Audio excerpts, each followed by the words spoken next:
Om Nityananda Paramashivoham Om Nityananda Paramashivoham Om Nityananda Paramashivoham Om Nityananda Paramashivoham Om Nityananda Paramashivoham Om Nityananda Paramashivoham Om Nityananda Paramashivoham Om Nityananda Paramashivoham Om Nityananda Paramashivoham Om Nityananda Paramashivoham.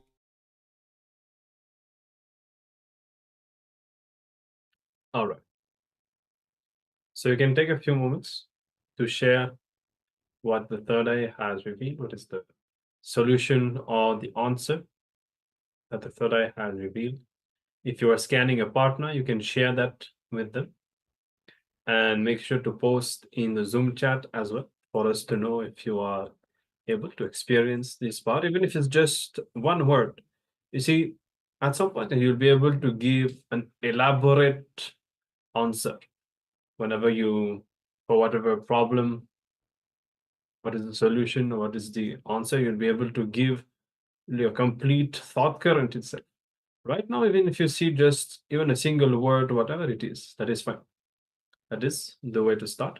So whatever the third eye has revealed, just a single word or a visual, whatever it is, you can share that with your partner and make sure to post that in the Zoom chat as well.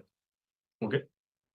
So make sure to do that. In the meantime, we'll be starting with the next session, which is another powerful sutra from the Shiva Sutras that Swamiji will be commenting upon and guiding us to harness the power of sound. Swamiji says everything in the universe itself starts with sound. Even ourselves, the identity that we have, everything is based on words or sounds. So through the power of sounds, a lot of we can create anything, rejuvenate, transform whatever we want. And Tauji will be revealing us how his own gurus were able to use the power of sound to manifest extraordinary things, such as even slicing an enormous rock just by producing a single syllable. So let's discover about the power of sound, what all is possible to manifest with this power, and how we are going to experience it.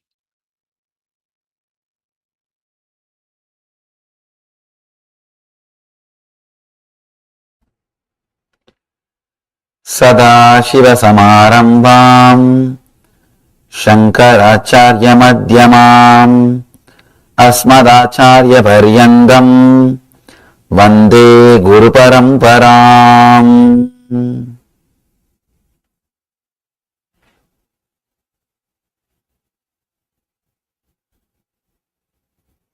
I welcome you all with my love and respects. Today's subject, the power of sound.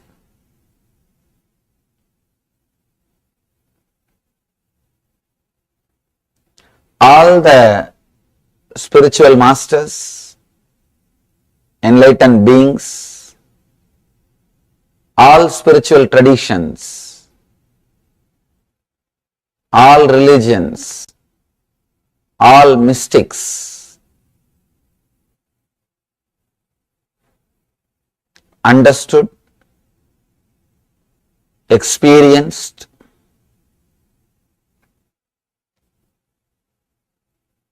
the power of sound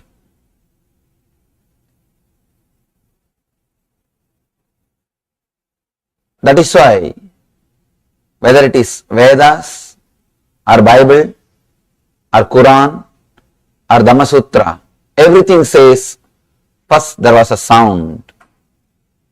From sound, everything is created. There are so many scientific researches proves the whole thing can be reduced just to vibrations, just to sound vibrations.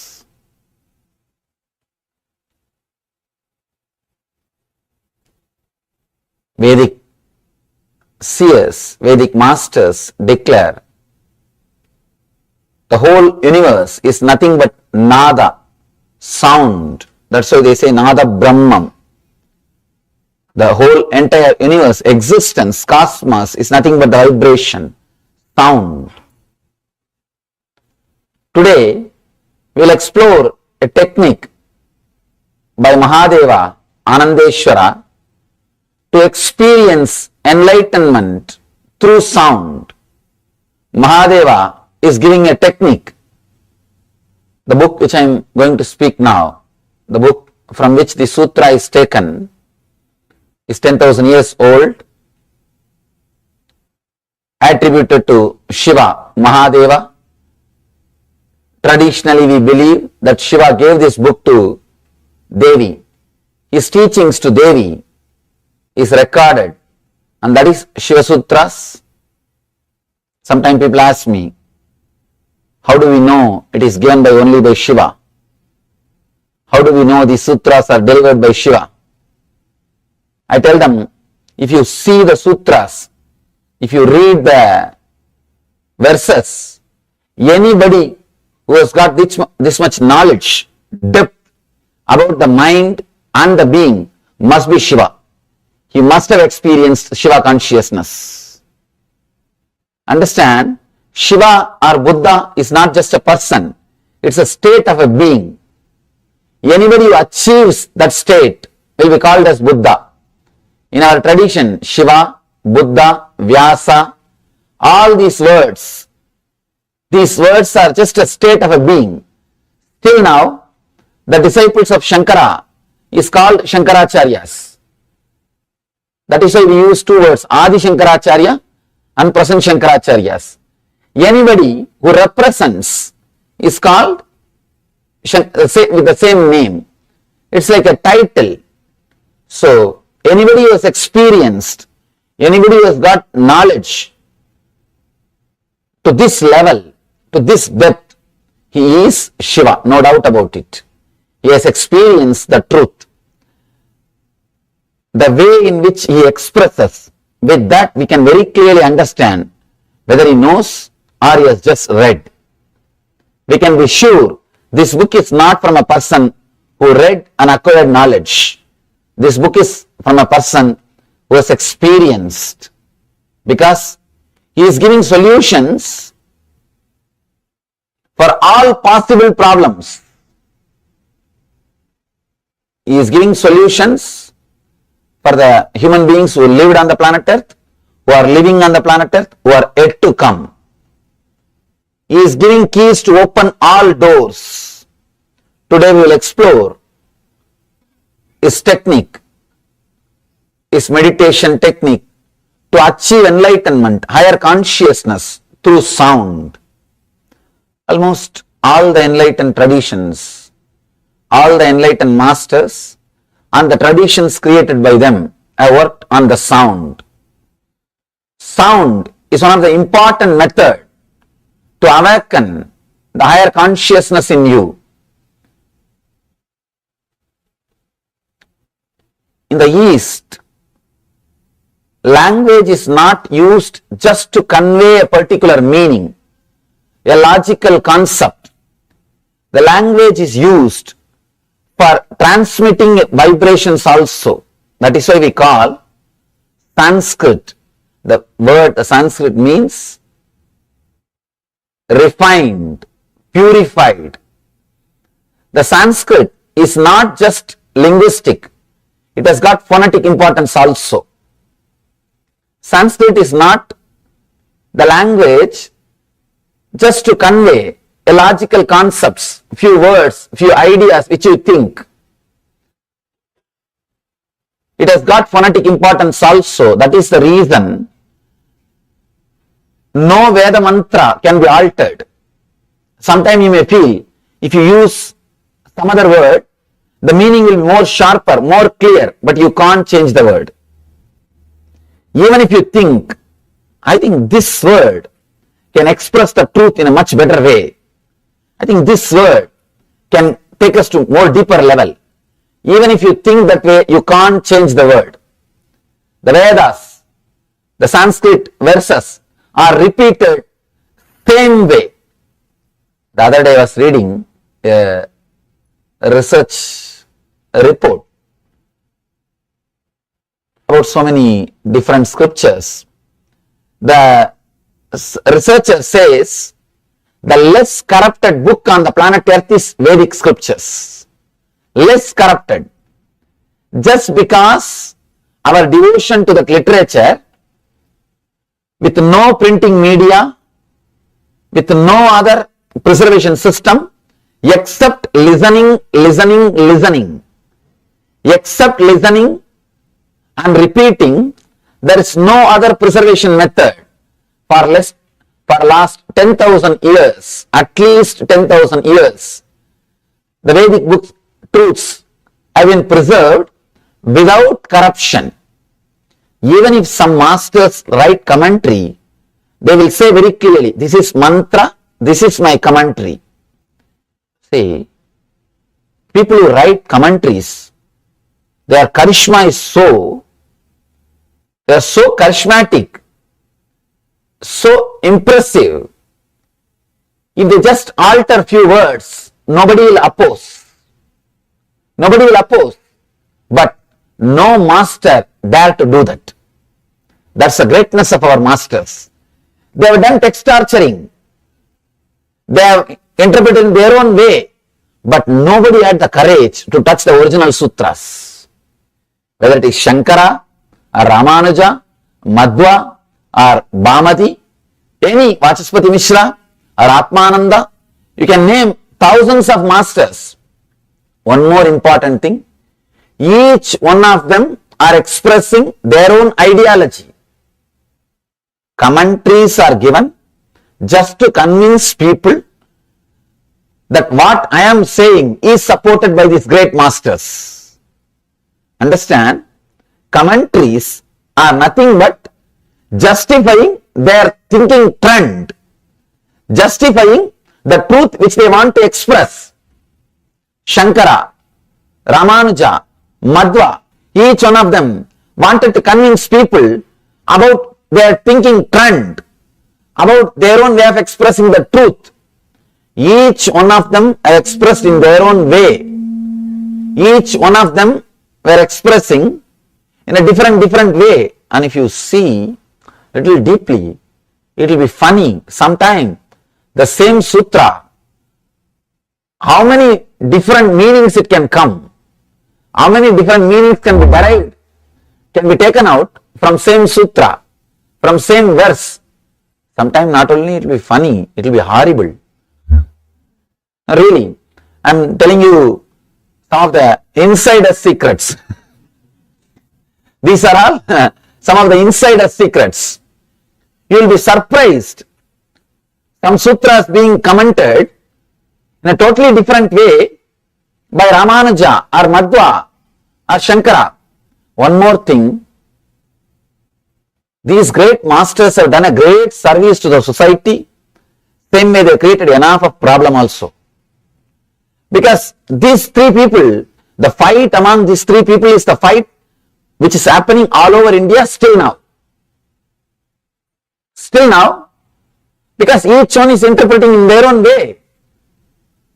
But even with all this commotion, amidst all these problems, amidst all these things, nobody dared to touch the original sutras. Understand? Nobody ever had courage to touch the original sutras. Whether it is Shankara or Ramanuja or Madhva, they give the original sutras, then they give their own meaning. they interpret words, they take out some words, they add some words, they give their own meaning, they present in their own way, everything they do, but in their commentary, never in the original sutras. First, Shankara writes Bhashya, commentary, that's why it's called Bhashyakara. Then Shankara's disciple writes Vartika, Sureshwaracharya is called Vartikakara, means commentary on commentary. And the next comes Tika. Tika means commentary on commentary on commentary. By the time truth is lost. It's like there's a beautiful Zen story. Tea was kept in a cup. Somebody drank the tea, washed the cup, poured that water in another one cup. That guy drank that cup, that water, and washed that cup and poured that water in the third cup. And the third guy, he is drinking the water. What smell or what will be the connection between this water and that original tea? That is what will happen when you read the commentary of commentary of commentary. But the beauty is, not a single master had courage to touch the original sutras. Because they all know it has got phonetic importance also. It is not just linguistic. It is not created just to convey a logical meaning. It is beyond. See, if a language is created just to convey a concept, you can develop, you can change the words, you can use better expressions. In course of time, you can remove some words, add some words. But the Vedic scriptures are not just created to express a concept, to express an idea, to express a logical sentence. It is created to transmit vibrations also, because our seers, our masters know the power of sound. They know the power of sound. It was never altered. And one more thing, it will be very funny, even the grammatical mistakes made by the rishis, the grammarians or the pandits, intellectuals, were not allowed to change. See, if an enlightened being, when he speaks, he may make some grammatical mistakes. Pandits are not allowed to change that. Naturally, the disciples will be pandits. It's a trend from day one. High intellectuals will be disciples. The fellow who is innocent, who doesn't know the language, who is not a big orator, he will be the master. Because he knows he expresses the truth as it is, in a simple way, very raw words, doesn't even know the language, doesn't even know how things can be expressed. That's away from the time immemorial. That's where the life was. You have all the right not to believe. Not once or twice, at least 20-30 times I have seen him playing with sound and creating that effect in the outer world. I was shocked. Just on sound, as if a stone is thrown, aimed at the bird and thrown. Just that bird dropped that fish and fell and died. As if a stone has hit that bird. I was shocked. It is too much. Same day, once I brought coconuts from temple. Usually in temples, they will break coconuts for worship. And these young boys, their only work is go and collect that and bring it. I used to run for that coconut. They will break in front of the temple. So I brought little coconut for him to eat. He is a poor eater. He eats maybe once in 3-4 days. Once in 3-4 days he will eat something. So I collected some coconut and brought. He wants to break the coconut and make it more smaller pieces so that he can eat. I tried to from there. I was not able to get any stone. The stones were too big. He just took the coconut in the hand and made a sound as if it was hit by a hammer. Just a hammer sound. Understand? He took the coconut in the hand, through the tongue. He looked into the coconut, made a sound through the tongue, like a tuck. And the sound was so strong, the vibration was so strong, the coconut broke into pieces. Just pieces. Again, I'm sorry. It's too much, I know. It's too much. And too much to talk to a person who is born and brought up or who is living in the West to say all these words. You see, in the East I can tell all these words, people will simply connect. Because in every village there will be somebody. Every village will have one healer. Healer means for any small disease, people will go to the person, he will sprinkle some sacred water or chant some mantras, the kids will become all right. And I should tell you one more fact, one more important truth. My age is 30, 29 is completed, 30 running. In these 30 years, I went to hospital only once when I took birth. That's all.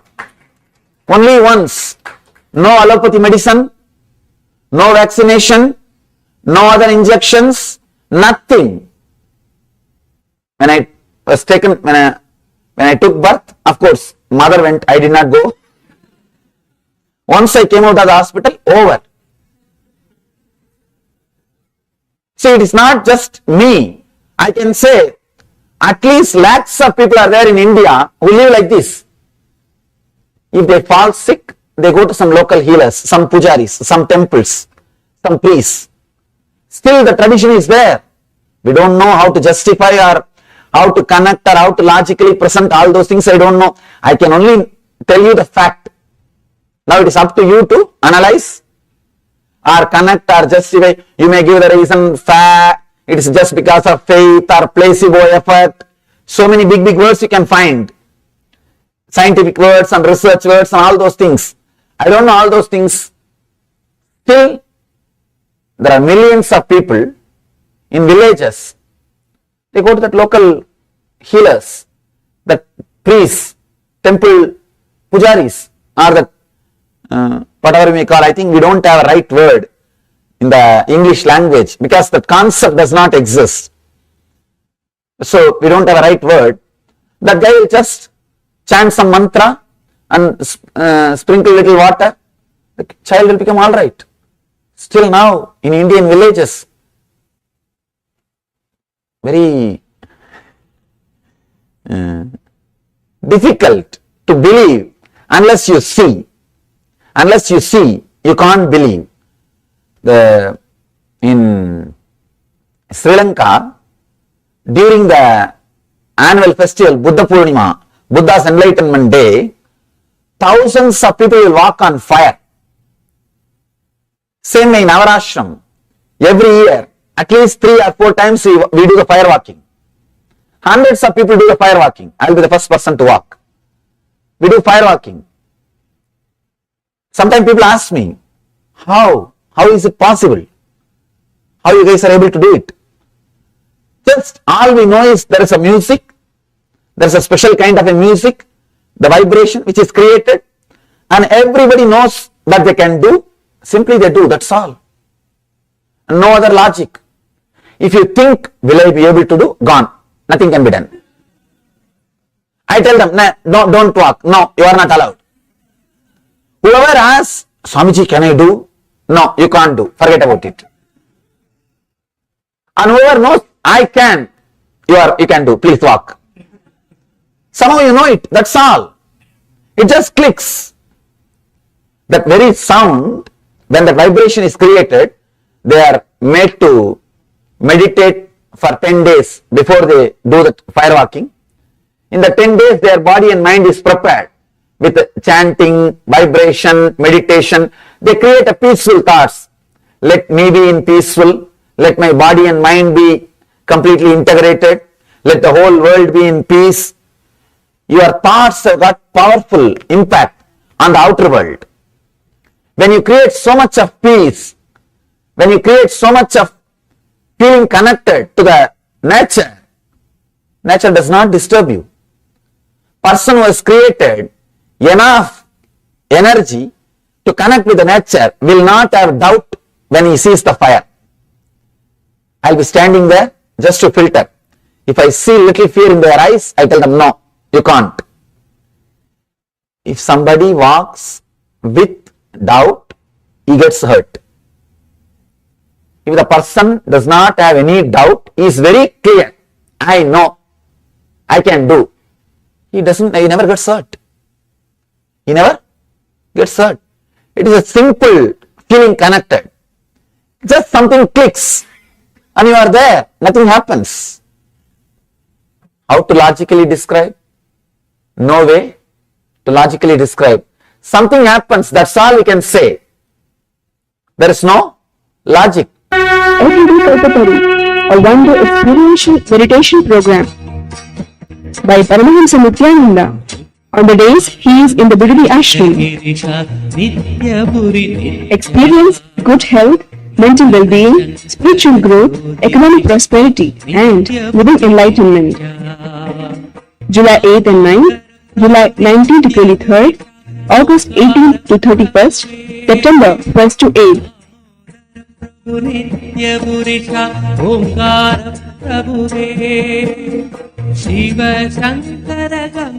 Contact 97422 or 080-2720-2084. Nithyananda Dhyanapitham, Devi, Bangalore. There are scientists from Wisconsin University went to Sri Lanka to do research on this firewalking. How this is possible? It's not just 5 feet or 10 feet. Understand, 60 feet. 5 feet you can just jump. 2-3 steps you can just jump. It's not 5 feet or 10 feet. 60 feet. And at least 10 steps you have to put. Not 20 steps. Because you can't put 10 feet one step. Maximum you can jump 3 feet. Of course in the fear maybe 4 feet. Not more than that. So at least 20 steps you may have to put. And living live charcoal, fire. Very strange thing. People are able to manage. And nobody gets burnt or even clothes. Even the clothes which they wear. It's very surprising. Anyhow, but the scientists were not able to give any logical reason why it is happening. Because the scientists, they tried, they got hurt. They got burnt. They also tried, but they got burnt.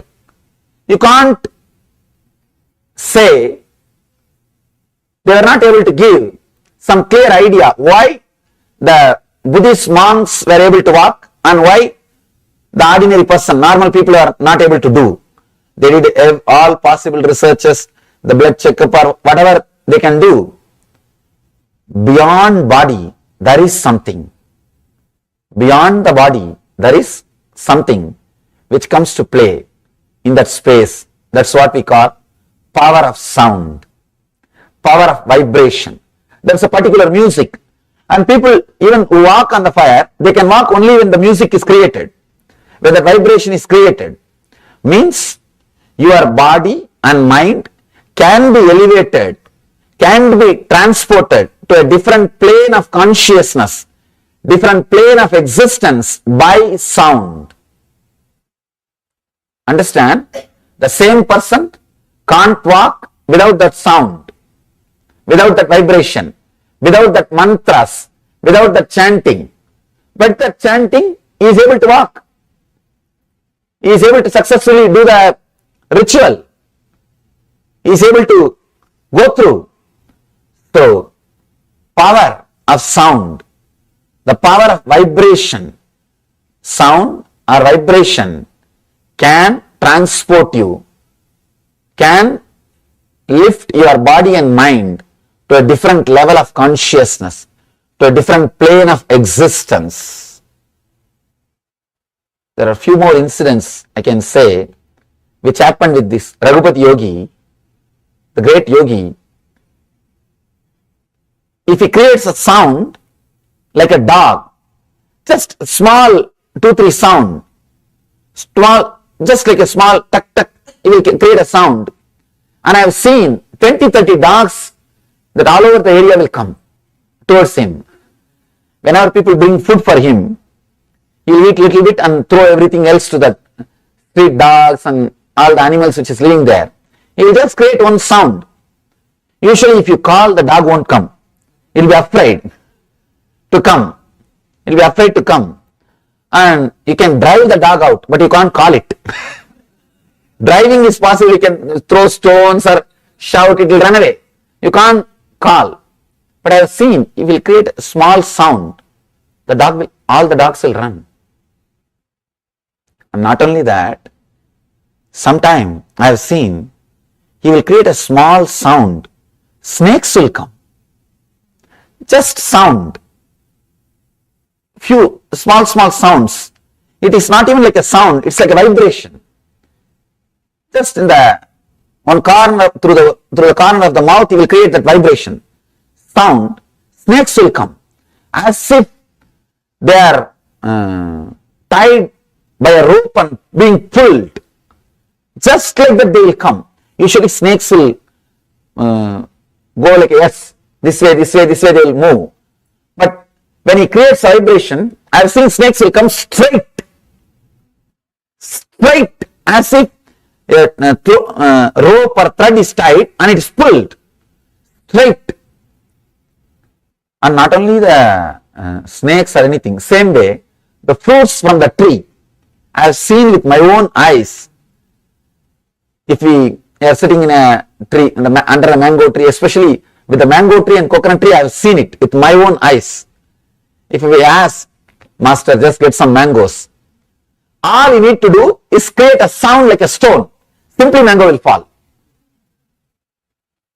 Simply mango will fall. You will just create a sound through the mouth as if that stone is being thrown. Tuck, the mango will fall. Not only mango, even coconut. And breaking coconut also he knows. Just take it in the hand and create a sound. It looks very strange. Actually, I asked him once, how this is possible, Master? How can you do this?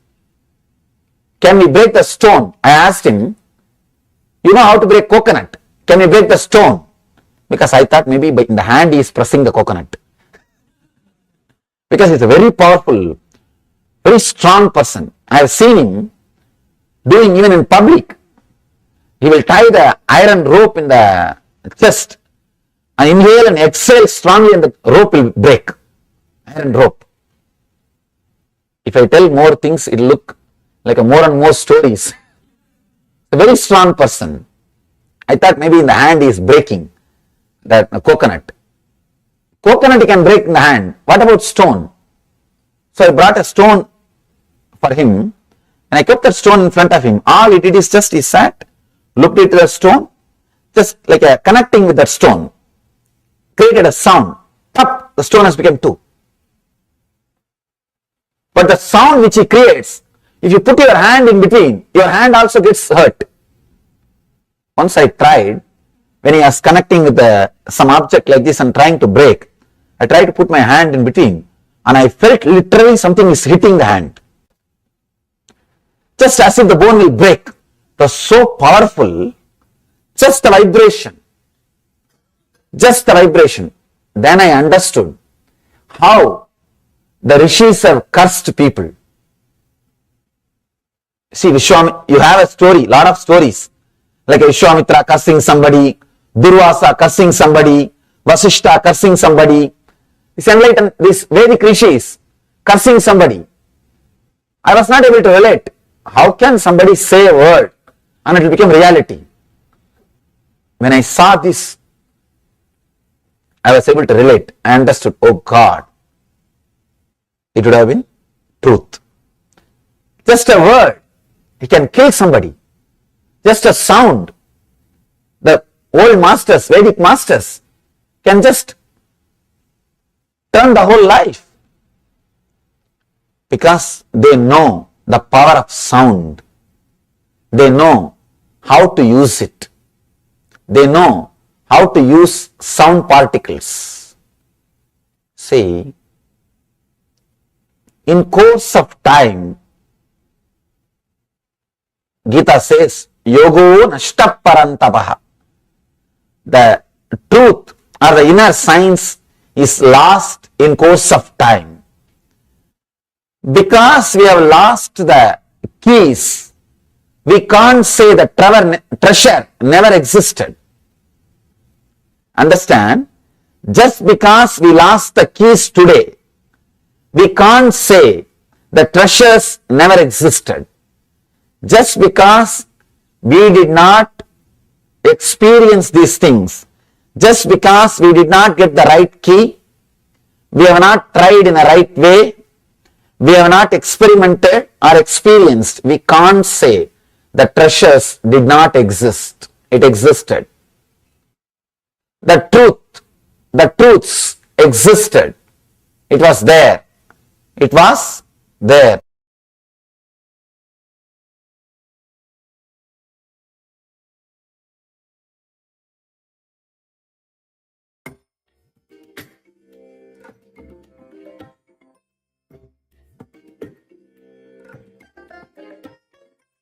I bless you all. Let you all open all your three eyes and manifest the powers of Mahasudashivam. Om Nityananda Paramashivoham. Om Nityananda Paramashivoham. Om Nityananda Paramashivoham. Om Nityananda.